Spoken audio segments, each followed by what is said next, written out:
Pourquoi est-ce qu'on rêve tous qu'on perd nos dents? Eh bien parce qu'on a tous perdu nos dents quand on était enfant.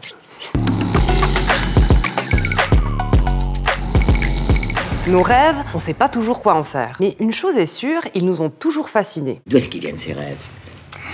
Tu vois, on les invente. C'est nous qui les inventons? Oui. Et on a toujours cherché à comprendre leur sens. Pour certains, c'est la voix du divin. Par exemple, le rêve du pharaon d'Égypte, c'est une histoire qui se retrouve dans les textes de ces 3 religions. Donc le christianisme, l'islam et le judaïsme, il voit dans son sommeil 7 vaches grasses et 7 vaches maigres. Ce qui signifie 7 années d'abondance, suivies de 7 années de famine. En parlant de vaches, elles aussi, elles rêvent. Et d'ailleurs, les oiseaux, les chiens, les chats, les araignées et même les pieuvres rêvent. On rêve probablement toute la nuit, mais c'est surtout pendant le sommeil paradoxal que notre cerveau produit des rêves pleins d'images et d'émotions. Pendant cette phase, nos yeux bougent très vite, c'est la phase rapid eye movement. Nos muscles sont aussi paralysés pour nous empêcher de nous agiter dans tous les sens. Mais notre cerveau, lui, il est bel et bien en ébullition. Grosse paire de fesses. Et on a l'impression de vivre des expériences dans le monde réel. Il y avait des géants qui montaient par la fenêtre. Je rêve souvent de nager avec des dauphins. On passerait jusqu'à 1/3 de notre vie à rêver. Donc c'est dire que ce que tu rêves la nuit, t'as envie que ça se réalise quand même. Enfin, ça dépend quoi.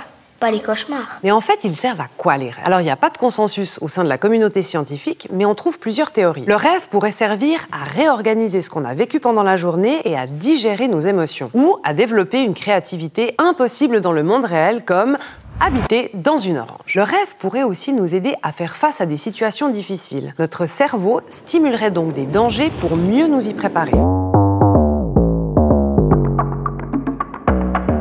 On a retrouvé un papyrus qui remonte à 1200 ans avant notre ère, pile au début du règne de Ramsès II. On peut par exemple y lire que si on rêve qu'on scie du bois, c'est un bon présage. Il paraîtrait que ça annonce la mort de nos ennemis. Se voir mort est aussi bon signe. Ça signifie qu'on va vivre longtemps. En fait, la dimension prémonitoire des rêves, elle va durer toute l'Antiquité et même au-delà. Elle se retrouve aussi dans les monothéismes.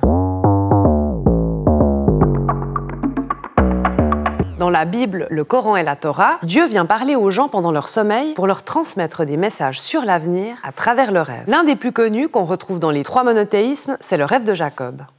Dans son sommeil, Jacob voit une échelle qui relie le ciel et la terre. Et sur cette échelle, il y a des anges qui montent et qui descendent. Selon certaines interprétations, ce rêve symbolise le lien entre le ciel et la terre, mais aussi la proximité de Dieu. Par exemple, quand Joseph de Joseph et Marie apprend que Marie est enceinte et que l'enfant n'est pas de lui, il fait un rêve. Un ange lui apparaît et lui dit 3 choses. De rester auprès d'elle, que l'enfant vient du Saint-Esprit et qu'il faut l'appeler Jésus. Pourquoi Dieu vient-il parler dans le sommeil? Eh bien parce qu'un face-à-face serait trop déstabilisant et aussi parce que pendant la nuit, on est disponible. Dans l'islam, si on ne raconte pas son rêve, aucune chance qu'il se réalise. L'islam est très favorable aux rêves prémonitoires, puisque déjà, on a beaucoup de rêves de Mohammed, et il est dit qu'il avait l'habitude de réunir ses compagnons chaque matin, ses principaux compagnons, pour leur demander de quoi ils avaient rêvé. Dans le judaïsme, c'est un peu pareil. C'est-à-dire que si je verbalise, si j'use de la parole quant à ce que j'ai imaginé, je suis sûr qu'on va vers non seulement une interprétation, mais une réalisation. Mais le fait de raconter ce qu'on a vécu, c'est pas justement le principe de la psychanalyse? De penser que Freud ne s'est pas inspiré du Talmud, bien sûr qu'il s'est inspiré. Le Talmud, c'est un commentaire de la Torah, c'est donc une interprétation des textes sacrés. Eh bien, la psychanalyse, c'est presque le même principe. Et le fait de mettre des mots, de parler, permet de prendre de la distance sur l'événement et aussi de l'interpréter et de le comprendre. Et la force de la parole, on la retrouve déjà dans la Genèse, où nous avons Dieu qui s'exprime alors qu'il n'a pas d'interlocuteur. Dieu ne pense pas la création du monde, il l'a dit, il la verbalise, et c'est ça le moteur de la création. Ça veut dire que la parole a une force qu'on ne mesure pas. Dans la verbalisation, on retrouve évidemment tous les principes de la thérapie qui permettent de pouvoir comprendre ce que nous traversons. Dans le christianisme, c'est différent. Au Moyen-Âge, en Occident, on mêle prière, rituels magiques, superstition, et ça, c'est toléré par l'Église. Mais avec le Concile de Trente au XVIe siècle, on serre la vis. Et il y a notamment au XVIIe siècle, à la fin du XVIIe siècle, un curé qui s'appelle Jean-Baptiste Thiers, qui va établir un traité des superstitions. Il va lister plein de superstitions et de croyances de l'époque, les inventorier pour mieux les dénoncer. Et donc, on a des rituels pour protéger les récoltes, et il y a les rêves. Mais il n'y a pas que l'Église qui s'en mêle. À l'époque moderne, on croit de moins en moins aux rêve prémonitoire. Les clés des songes qui existent, les dictionnaires, les traités d'interprétation des rêves qui existent sur la période vont utiliser le paravent du divertissement en disant qu'on fait ça pour s'amuser, pour se distraire, etc. Pourquoi est-ce qu'on n'y croit plus? Parce que tout simplement, il y a de plus en plus de philosophes qui vont émettre l'hypothèse que les rêves ne viennent pas de Dieu ou du diable, mais qu'ils viennent du corps et de l'esprit. Dans la foulée, au 19e siècle, il y a aussi le rêve lucide qui se développe en Occident. Et ça, c'est l'étape d'après. Imaginez qu'au milieu de votre rêve, vous vous rendiez compte que vous rêvez. Et mieux encore, vous pouvez changer le scénario et décider de vous envoler ou de faire apparaître ça. Incroyable! Eh bien, pas tant que ça. On appelle ça le rêve lucide et la moitié des personnes en font au moins une fois dans leur vie. Comme Leonardo DiCaprio dans le film Inception. Nous créons le monde du rêve. Ça s'appelle l'inception. C'est parti.